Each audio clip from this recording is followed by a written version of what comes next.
All right. Gentlemen, we've gathered you here today because all three of you have started companies or projects that aim to get rid of systemic errors in the healthcare system using technology. And I want to go one by one and talk about each of these projects. But Thomas, I want to start with you.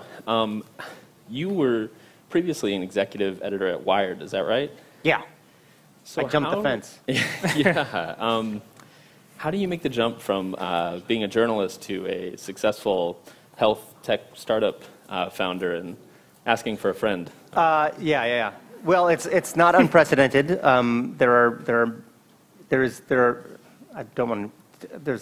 Atlantic is a great institution, but there are wondrous opportunities out in the outside world. For me, it was really it was driven by.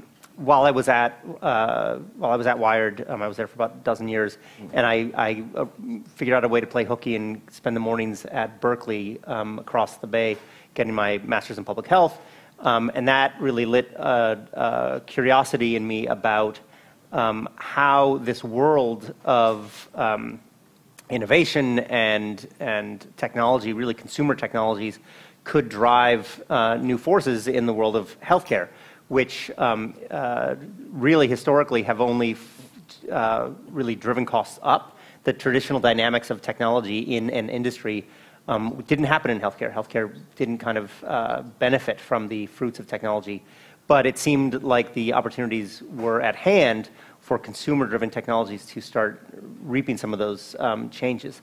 So for me, I was really interested in how focusing better information and design to consumers about their health risks and health choices might drive better decision-making, better outcomes. So that was the kind of genesis of Iodine. And so tell me about Iodine. I understand it as being a crowdsourcing platform where patients are able to go on and see information about drugs they might take that are from other patients. Is that right? Right. Well, yeah. So it should look like a kind of better version of drugs.com or WebMD. That's kind of the idea, is that we compete for eyeballs on a Google search platform just like those companies. And increasingly we're stealing PageRank away from them. But what we're really trying to provide, what we think is the unique attribute of Iodine, is this combination of human readable language. Most of the stuff that you see online is the content about medicine and healthcare or drugs is licensed from a few large providers, First Data Bank, Micromedics, and it's written more for lawyers than for people. So lawyers are people, but you know what I'm saying. In this context, we spend a lot of our resources and energy having pharmacists and MDs write human-facing language. And then we extracted, my co-founder was a developer and a data engineer at Google, and we extracted a whole lot of information from the FDA product labels that provided very clear illustrations of side effects, pros and cons, risks of drugs. And then we crowdsourced. We crowdsourced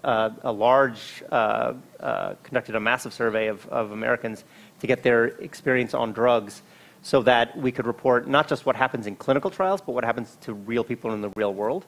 And that, with all the kind of the texture of I call it, we call it messy, but the way you might describe medications really is there's a large degree of suckitude to it.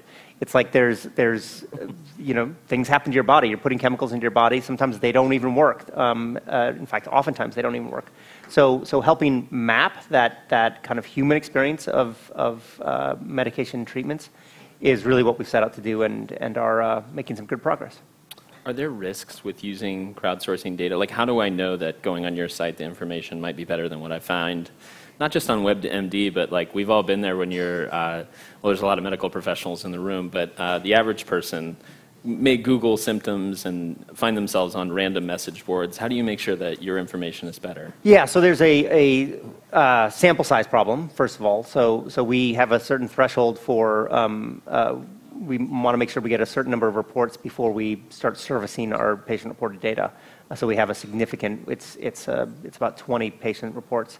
If you go to WebMD or CVS or some of these other places, they only, they'll put up 1 or 2 reviews, which is oftentimes that's really anecdotal. So we make sure we have a certain threshold, but also, we do human curation of what we get reported. But what we found is the patient-reported experience tracks pretty well with what's in the clinical trials. You just get the characterization of like authenticity. So, for instance, our highest-rated drug in our database. Does anybody have a guess what our highest-rated drug would be? Viagra. No, close.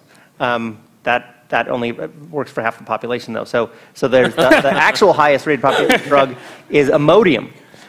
So because when you have diarrhea and you take something that actually works, well, that is really good. That's a really positive experience you have. And so it gets almost 90% or a little more than 90% approval in our system. On the other hand, something like Abilify, which treats schizophrenia and is a kind of highly, it's a very variable condition. It's a complicated disease to treat, and the drug itself is problematic, has risks and benefits. That gets around a 45% worth it score, which pretty much corresponds with the what you might expect extrapolating onto clinical research. So the actual signal that we're getting is pretty strong from consumers. As a former magazine editor, do you ever find yourself like getting fussy about the customer reviews and the pros? Do you ever go in there and tinker? Oh yeah, no. I mean, we do. There's stuff we get. We don't get as much spurious reviews as you might expect, but we do edit. I mean, we don't edit. We edit out. Yeah. So Jay, your company uses technology, as I understand it, to actually connect providers. How does that work? Yeah, so we notify healthcare providers in real time when their patients get admitted or discharged anywhere. So if you're a primary care provider, your patient goes to the emergency room, we'll ping you so that you can make sure that the care is appropriate while they're in the emergency room and followed up upon after they leave. And when you say ping, like, so if I break my arm, I've got a primary care physician. Yeah. I walk into the hospital in the ER to get it patched up. What happens, like actually, step by step? So they can sign up to receive text, email, or they can log into our website and just get a real-time notification. It says you're in the emergency room. So patients get care from a lot of providers, and they don't necessarily all the time work very well together. Information doesn't flow between providers, information doesn't flow between healthcare systems, and so we knew that to connect the healthcare system, you needed to start somewhere very, very simple, very straightforward, and a simple notification that, hey, I'm the primary care provider and one of my patients is in the emergency room. Well, if they're there for a broken thumb, well, that's probably not that big of a deal. But if they're an elderly patient and this is the beginning of sort of a longer kind of diagnosis of congestive heart failure or something very severe, then it's a good opportunity to make sure that you can come in and support that care. Have you seen any, what sort of happened as a result of these pings? Have people's lives been saved because maybe there was some condition they made them aware of? Or? Yeah, it's been remarkable, just some of the things that happen in our system. The prior speaker spoke about how a third of the healthcare system is waste, and it's true. I'll just give you an example of a patient this was a patient on Medicaid. They were very low income, and they were eating through a feeding tube. And Medicaid, for whatever reason, didn't reimburse this little piece of plastic outside of the hospital, except when they go to the emergency room, this family could go and get a replacement for their feeding tube for free. And so this patient was going to the ER every week because they needed a replacement of this feeding tube. Again, a little piece of plastic. And so we see these ER visits showing up, and every time it's a couple $1,000s.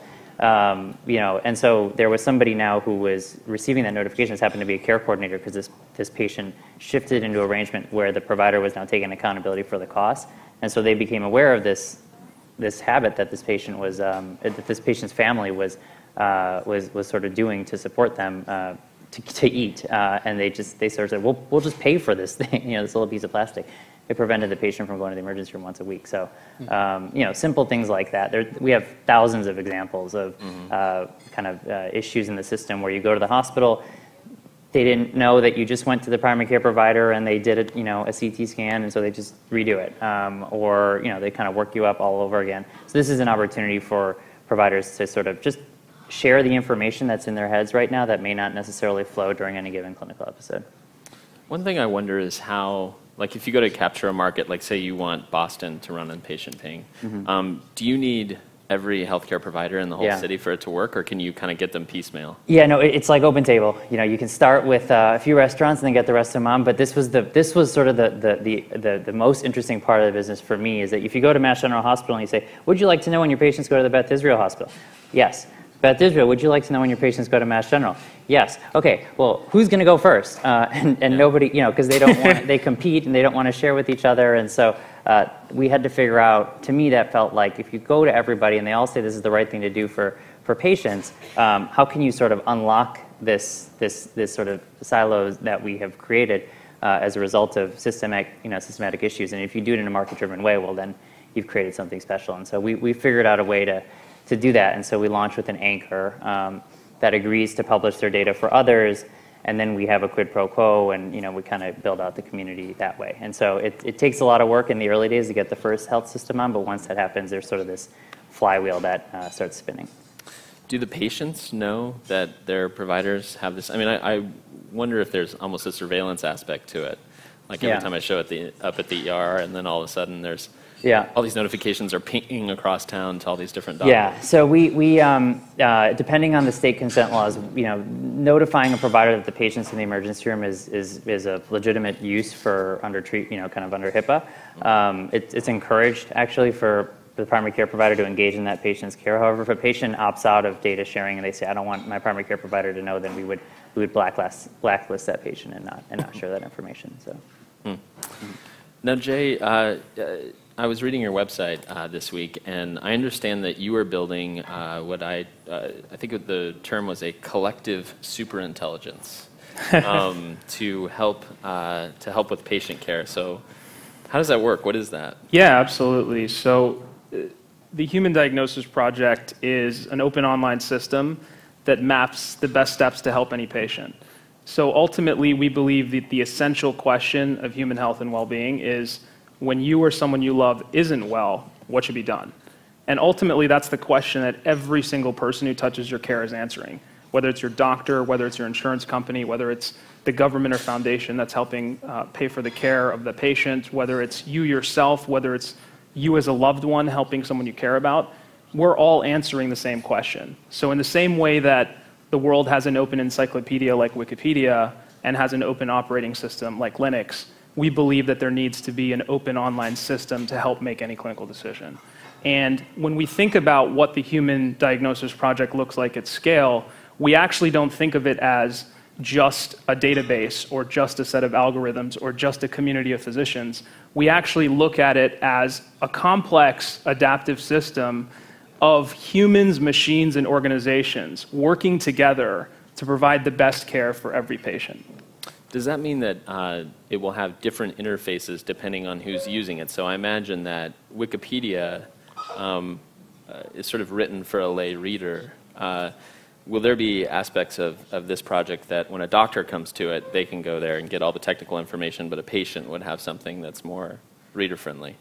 That's exactly right. And one of the ways that we deal with that in the system is we've built an evolving medical ontology that can deal with plain language and technical language. So the way that physicians are contributing to the system, they're using technical language, but then we also map to plain language synonyms so that in the future, ultimately, patients will be able to access the system directly as well. Today, it's primarily focused on clinicians, but that same approach of using an ontology allows us ultimately then to translate this system to many different languages. Even though English is the language of medicine for the most part globally, in the same way that it is of software engineering amongst the clinical community, we ultimately believe that this needs to be in many different languages around the world, and we can use this same technology to do that. How long has the technology to do this been around, and if it's been a while, how come no one has tried? Yeah, so what's interesting is all of the fundamental components that we bring together to produce the project have existed and have been developed over the past 20 years. And so I think more than anything, what has happened in the recent past is that there is a precedent of creating open projects to solve civilization scale problems, as we describe it.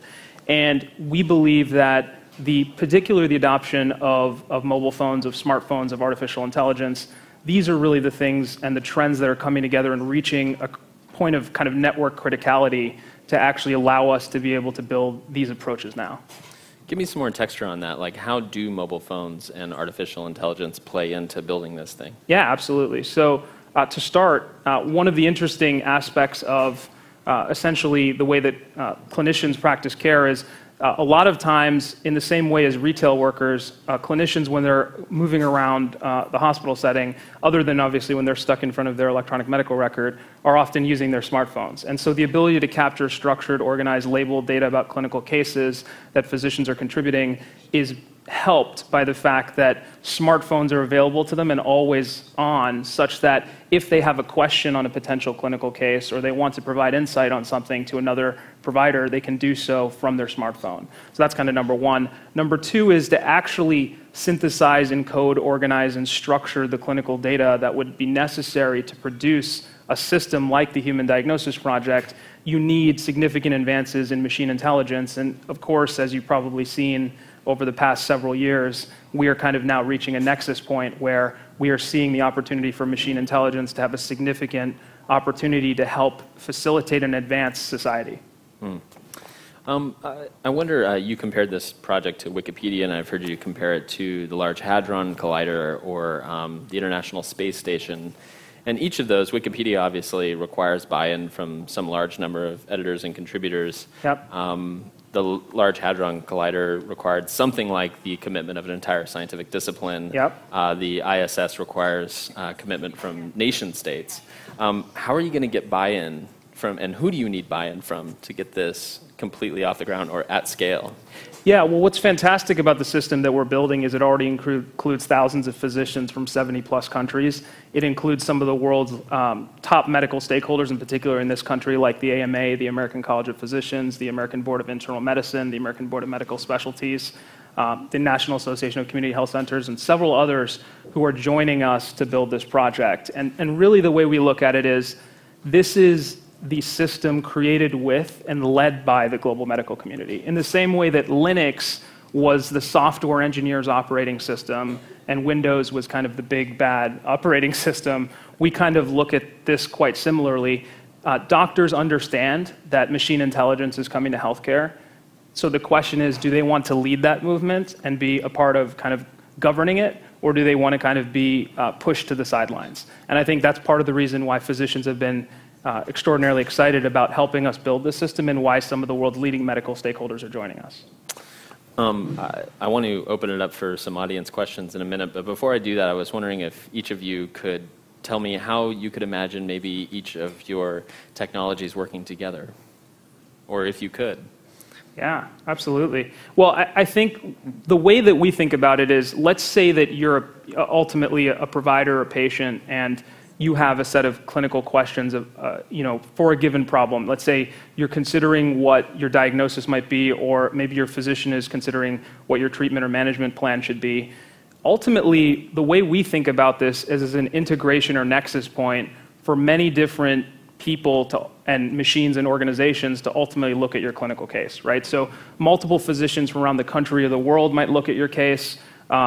Machine intelligence from different sources might look at your case. Organizations might provision their APIs such that the information that their APIs have the ability to call actually provides insight into your clinical case. So I think one very powerful way that our systems could work together is, it's very clear that there are many clinical cases in human DX where drug-drug interactions, kind of side effects are incredibly important for the clinician or the patient to understand what could potentially go wrong with that patient. And I think that's a very clear opportunity for collaboration. And then with respect to PatientPing, I think in the process of coordinating care, there's also the process of collaborating around care. It's in addition to kind of who needs to know what's going on and where it's going on, multiple physicians may need to provide input into that case. So imagine in the future, not only is Jay's service allowing you to understand which patient is at what setting, but maybe that primary care physician needs to weigh in real time really quickly on that patient in that other setting. Great, I think that was well said. Well, for us, we're very much, and this, given my public health background, this was a kind of a philosophical leap I had to take. We're very much focused on post-diagnosis treatment optimization. So what we call therapeutic optimization.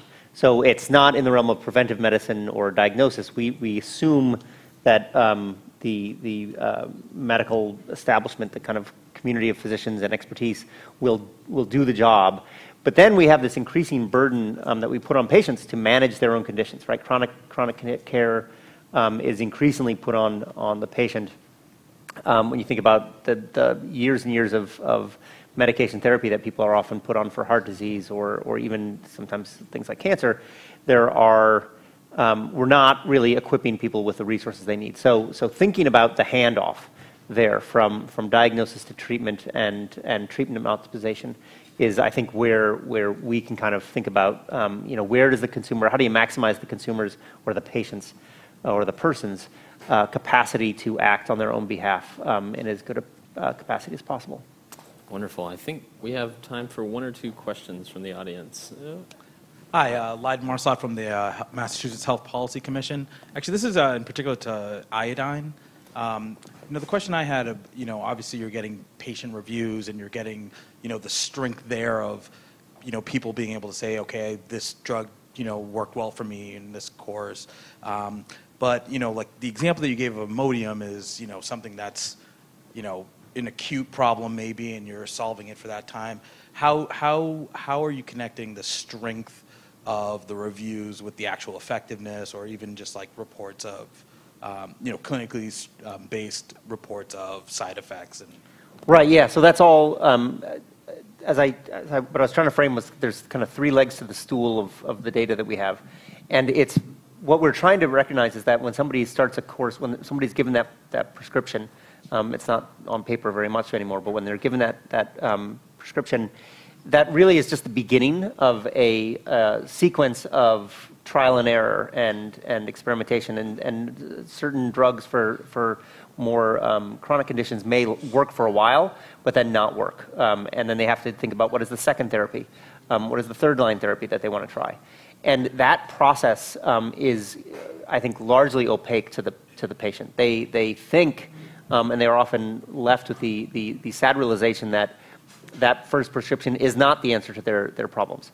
And so what we're trying to equip patients with is a capacity to understand and influence that treatment process or that choice process, because the best drug is going to be one that works for the patient's own experiences, preferences, and tolerances. And if we're not mapping the drug, the prescription to that patient's tolerances, I mean, you talk about precision medicine and personalized medicine. I think the most powerful act in personalized medicine is just to ask the patient, what do you want? What can you tolerate? What have you tried before? We don't do enough of asking. That's, I think, where personalized medicine starts. Fascinating. Jay, Thomas, Jay, thanks for being with us today. Thank you. Thank you.